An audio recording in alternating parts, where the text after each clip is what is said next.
ചില നടിമാർ പറയും എനിക്ക് ഇന്ന മേക്കപ്പ് മാൻ മതി, അല്ലെങ്കിൽ ഇന്ന മേക്കപ്പ് ആർട്ടിസ്റ്റ്, അത് മെയിൽ ഓർ ഫീമെയിൽ, അല്ലെങ്കിൽ ഇന്ന ഹെയർ ഡ്രസ്സർ മതി. അപ്പോൾ പ്രൊഡ്യൂസർക്ക് ഇഷ്ടമുള്ള അല്ലെങ്കിൽ കമ്പനിക്ക് ഇഷ്ടമുള്ള ഒരു ഹെയർ ഡ്രസ്സറെയോ ഒരു മേക്കപ്പ് മാനെയോ അവർക്ക് വെക്കാൻ പറ്റില്ല.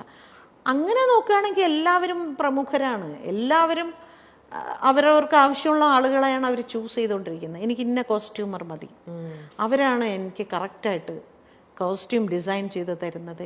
ഈ ഇന്ന ഹെയർ ഡ്രസ്സർ അവർ മനോഹരമായിട്ട് എനിക്ക് ഹെയർ സ്റ്റൈൽ ചെയ്ത്, ഇവരെല്ലാവരും. അപ്പോൾ അങ്ങനെ ഒരു ആർട്ടിസ്റ്റ് ഒരു ഹെയർ സ്റ്റൈലിസ്റ്റിനെ കാസ്റ്റ് ചെയ്യുമ്പോൾ ചൂസ് ചെയ്യുമ്പോൾ അവരഭിനയിക്കുന്ന സിനിമകളിലെല്ലാം അവരായിരിക്കും.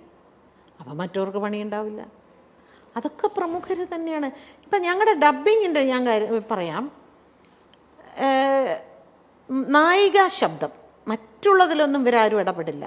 അതായത് നടന്മാർ അവർ പറയാറുണ്ട്, അവരുടെ ശബ്ദം വേണ്ട, നായികമാരുടെ വേണ്ടി പറയും. ആ നായിക പോലും ചിലപ്പോൾ അങ്ങനെ പറയാറില്ല, പക്ഷെ നടന്മാർ പറയും. അത് പ്രത്യേകിച്ച് മലയാള സിനിമയിൽ ഏറ്റവും വലിയൊരു നടൻ തന്നെ എൻ്റെ ഒരുപാട് സിനിമകൾക്ക് അദ്ദേഹം പറഞ്ഞിട്ടുണ്ട്, അവർ വേണ്ട, നമുക്ക് അവർ വേണ്ട ഒരുപാട് സിനിമകൾക്ക് പറഞ്ഞിട്ടുണ്ട്.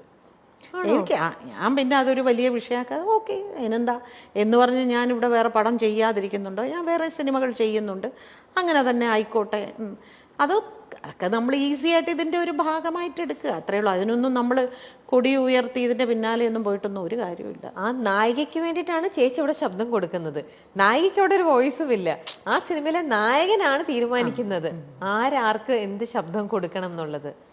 അപ്പൊ അതൊരു പവർ ഗ്രൂപ്പിന്റെ ഓരോ ഇതെന്ന് പറയുന്നത് തന്നെ പവർ ഗ്രൂപ്പൊക്കെ ഉണ്ട്. അതില്ല എന്ന് പറഞ്ഞാൽ ഞാൻ സമ്മതിക്കില്ല. ഓക്കെ, പവർ ഗ്രൂപ്പിൽ സ്ത്രീകളുടെ റോള് താരതമ്യേന കുറവാണ് എന്നുള്ളതേ ഉള്ളൂ. കയറി നിൽക്കുന്ന തീർച്ചയായിട്ടും പുരുഷന്മാർ തന്നെയാണ്. ഈ സ്ത്രീകളാണെങ്കിൽ പോലും, സ്ത്രീകൾക്ക് ഇപ്പൊ ചേച്ചി പറഞ്ഞു, പുരുഷന്മാരെ നായകനെ ഡിസൈഡ് ചെയ്യാനുള്ള ഒരു പവർ അവർക്ക് അല്ലെങ്കിൽ ഒരു വോയിസ് ഉണ്ടാവില്ല.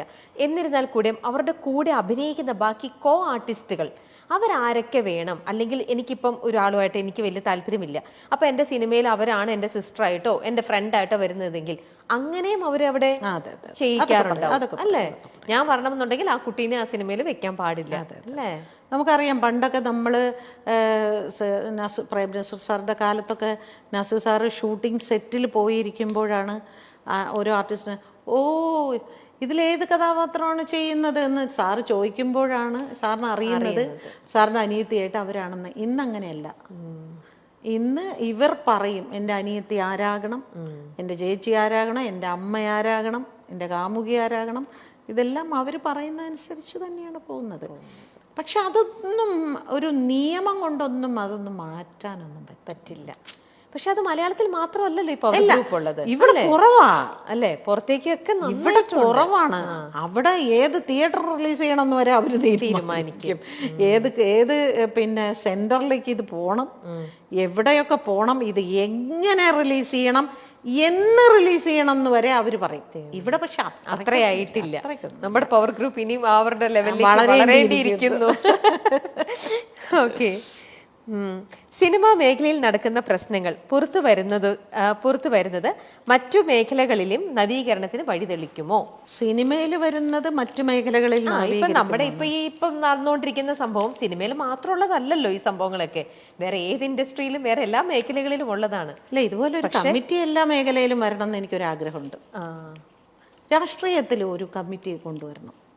എത്രമാത്രം ഇത്തരത്തിലുള്ള പ്രശ്നങ്ങൾ അവിടുത്തെ സ്ത്രീകൾ അനുഭവിക്കുന്നുണ്ട് പറയണം.